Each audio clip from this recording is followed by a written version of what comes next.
Ny antony niantsonana ny technicien expert sinoa dia fatatsika tsara ny fahaiza-manao sinoa amin'ny resaka cérémonie d'ouverture.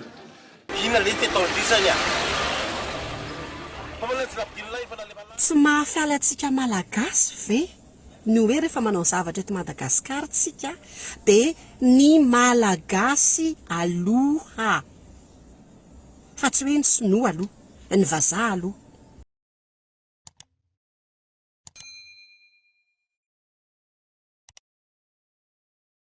Mahatoky ny fahaiza-manao ny sinoa ny gouvernement malagasy ka nahatonga izy ireo nanafatra andiany sinoa vitsivitsy ho atao teknisiana ikarakara sy anafana ny lanonana Jeux des îles de l'océan Indien andiny faraika ambin'ny folo.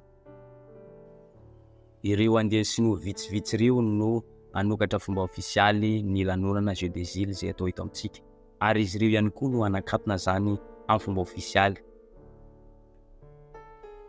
Ministry ny tanora sy ny fanatanjahantena dia mahasamy laza fa tsy misy tsy mahalala ny fahaiza-manao ireo sinoa raha ikarakara ny lanonam-goavambe. Madagascar manokana dia andray ny lalon'nosy na Jeux des îles andiny faraika ambin'ny folo dia mametraka fahatokisana amin'ireo sinoa ny fitondrana malagasy, fa indrindrandrindra i Andriamatoa Andry Resampa izay ministry ny tanora sy ny fanatanjahantena. Ny antony niantsonana ny technicien expert sinoa dia fatatsika tsara ny fahaiza-manao sinoa amin'ny resaka cérémonie d'ouverture, tadiny excellence, ka ny sinoa anisany afaka mba manampy amin'izany. Mahatoky sy manantena fa tsy ho afabaraka i Madagasikara raha mbola sinoa no teknisiana mivantana na koa ankolaka. Marihana fa tsy mbola ampy fitaovana isika malagasy. Mazava ho azy fa fitaovana nafarana avy tamin'ny firenena sinoa no ampiasaina amin'izao lalon'nosy izao, ary fitaovana raitra araka ny fanohen-kevitra ireo ato amin'ny tambazotra-tserasera, na ny ao amin'ny lafiny tennis zany, na atleta, na badminton sy ny sisa maro tsy voatanisa, dia fitaovana raitra nafarana avy tamin'ny fanjakana sinoa. Mbola tambazotra-tserasera ihany, maneho ny heviny manokana i Franky El Assad, mpianatra lalàna ao Toamasina izy. Izy manokana dia miaro ny fanapahan-kevitra izay noraisin'ny ministry ny tanora sy ny fanatanjahantena, izay nanafatra ireo sinoa spesial ho atao teknisiana anokatra ihany koa ny cérémonie na koa ny lanonana amin'ny fomba ofisialy, ary anakatona zany amin'ny fomba hoanitriketrika amin'ny fomba ofisialy ihany koa.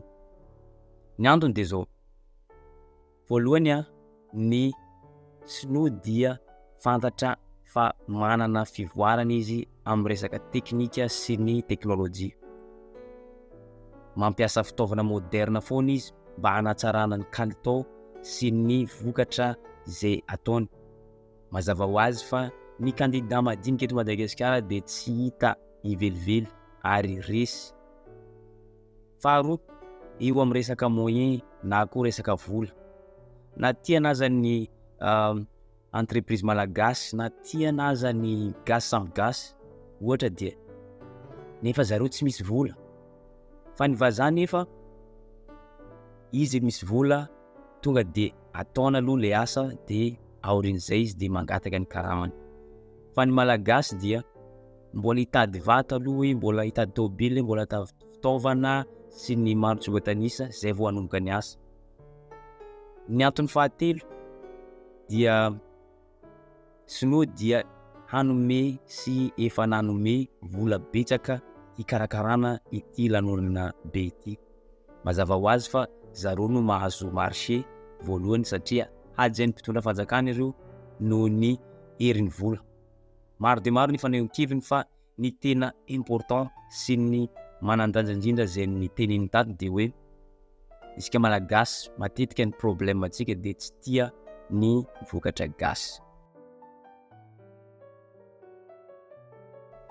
Manoloana ny fanapahan-kevitra izay noraisin'ny fitondram-panjakana, fa indrindrandrindra ny ao amin'ny ministera ny tanora sy ny fanatanjahantena, mipetraka ny fanontaniana fa inona no nazo ny fitondram-panjakana, fa maninona Sinoa aloha zay vao malagasy. Isika malagasy ve tsy manana teknisiana? Isika malagasy ve tsy manana mpikarakara lanonana? Tsy mahafaly ny fitondram-panjakana malagasy ve Madagascar na koa malagasy 100% no mikarakara lanonana amin'ny voalohany ka hatramin'ny farany? Mpanakanto Gottlieb dia nanehoanheviny tsy mankasitraka ny fanapa-kevitra zay noraisin'ny fitondram-panjakana izy, ary nametraka sary fanehoana tao amin'ny page Facebook-ny izy, ary toy izao nambarany ihany koa: tonga matanjaka hono ny Sinoa anaty tosan'ny Jeux des Iles 2020. Zay zany, tsy misy maharatsy azy zany ani, fa ny moralan'ireo manan-talenta sy manana traikefa eto an-toerana no mampalahelo, ary manana izany isika eto, ary mbola ao daholo izy ireo. Manaiky isika fa Sinoa tsara no sady lapida be. Zay nambarany tao amin'ny page Facebook. Tsy mankasitraka azy zany ihany koa i député Rocher na koa solombavam-bahoaka sady mpanakanto ihany koa. Toy izao nambarany ato amin'ny page Facebook-ny: hiso ny Jeux des Iles ho atao eto Madagascar, niomana ny professionnel sy ny mpisehatra isan-tokony, namorona soradia, nanomana sono, nieritreritra produit dérivé, nanomana sy namorona hira, niandra appel d'offre ny cérémonie d'ouverture na koa clôture, fa izay no ara-dalàna rehefa zava-dehibe toy io. Niandra appel d'offre ny animation satria tsy sport fotsiny io fa art sy culture ihany koa. Tsy nisy niantso anefa, zay no mampalahelo. Nahita fa efa misy manao anyoany, ary efa miseho à gauche à droite zany. Arak'izany malahelo rehefa niomana, malahelo izy ireo satria efa niomana ary miandry appel d'offre avy amin'ny fitondram-panjakana. Kanjo anefa ny fitondram-panjakana dia nanafatra olona avy any ivelany, nanafatra Sinoa fa tsy malagasy, nanokatra fomba ofisialy sy anakatona fomba ofisialy ny lalao nosy, ary izy ireo ihany koa no teknisiana anatsara sy anavao sy anatsara ny kalitao ny lanonana. Ho an'ny député Rocher manokana dia maneho ny alahelo izy, satria izy raha teo ny solombavam-bahoaka, miaino ny tarenan'ny vahoaka. Izy ihany koa dia mpanakanto ary artiste eto Madagascar. Maneho ny heviny ihany koa i Haingo Ratsimbazafy, misintona lakolosy fanerana izy mba hanaitra ny fitondram-panjakana, mba hifantoka sy hanome lanja ny malagasy sy ny malagasy, satria marobe ny teknisiana eto amintsika, marobe ny mana-talenta, marobe ny afaka mikarakara lanonana goavambe toy izao. Raha ny amin'ny manokana dia tsy andreo ve ny malagasy no omena sehatra, fa nahoana ny Sinoa?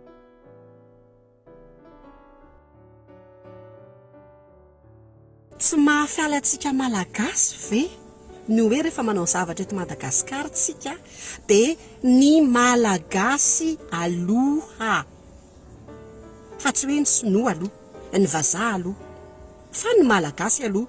Mba omeo anay malagasy re ny tsena tahaka ireny mba hampisehonay fa mahay zay. Tsy afotinay ane nanao zavatra tao amin'ny tamin'ny 26 juin tsy izay no natsoina tamin'ilay izy, manome toky izay fa raha izay natsoina tsy manao zavatra ohatran'ireny zay. Entanantsika zany, mba manentanantsika artista. Rehefa artista tsy hanavaka fotsiny na mpandihy na mpihira na mpitendry, fa itsika artista eto Madagasikara. Andao hiara entana isika, mahavita tsika fa tsy miandry ny Sinoa tsika vao havita zavatra. Na dia eo aza ireny rehetra ireny manome toky sy manome lanja ny mamalagasy ny ministry ny tanora sy fanatanjahantena, ary indrindrandrindra fa manazava izy fa tsisy no velively no andray anjara 100% amin'ity lalao nosy ity, fa Sinoa dia teknisiana ao ambadika ihany, fa ny vahoaka malagasy, teknisiana malagasy no sehatra mivantana. Malagasy daholo angeny ny tanora manao mandray anjara amin'io alohany ary tsy ny teknisiana sinoa ihany fa ny teknisiana malagasy no tena mikarakara ny cérémonie d'ouverture fa ny sinoa mame hevitra ma expérience zay ny atao hoe expertise fa za manana iah mihitsy nareo fa ny malagasy tsy maintsy manana anjara mavitrika amin'ny cérémonie d'ouverture ary atsika io atsika ny Jeux des Iles dia tsika ny mikarakara anazy tsika ny tompona. Eto am-pamaranana dia zao tiako ny anaitra ny fitondram-panjakana, tiako ny anaitra ny malagasy atsika, tiako ny anaitra ny vahoaka malagasy rehetra. Raha za manokana dia tsy makasitraka ny fanapahan-kevitra izay noraisiny fitondram-panjakana satria zao na dia eo aza ny malagasy dia tsy ampy fitaovana, mbola tsy ampy amin'ny resaka teknika raha oharina amin'ireo pays izay efa avancé. Maninona raha aseho ny performance-tsika, atrezany afahantsika mikarakara ity lanonana ity, atrezany afahantsika mirearea ny mikarakara zavatra tsara eto amintsika.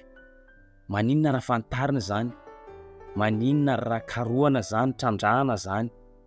Mino sy matoka raha ohatra ka mikondo ny teknisiana rehetra eto Madagascar, ny mana-talenta rehetra eto Madagascar sy ny maro tsy voatanisa dia mazava ho azy fa tsy maintsy vitatsika io ary vitatsika ary tsy hanala baraka ny vahoaka malagasy, tsy hanala baraka ny Madagascar.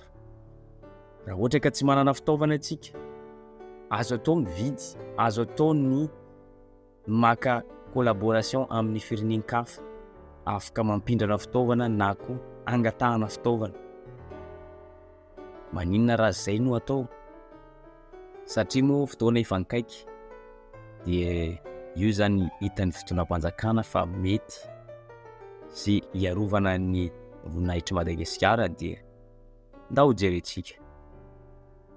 Zay ny vidéo tsika androany, aza dino misy abonné sy manisy j'aime n'ity vidéo ity mba ahafahanao mahazo notification indray amin'ny vidéo.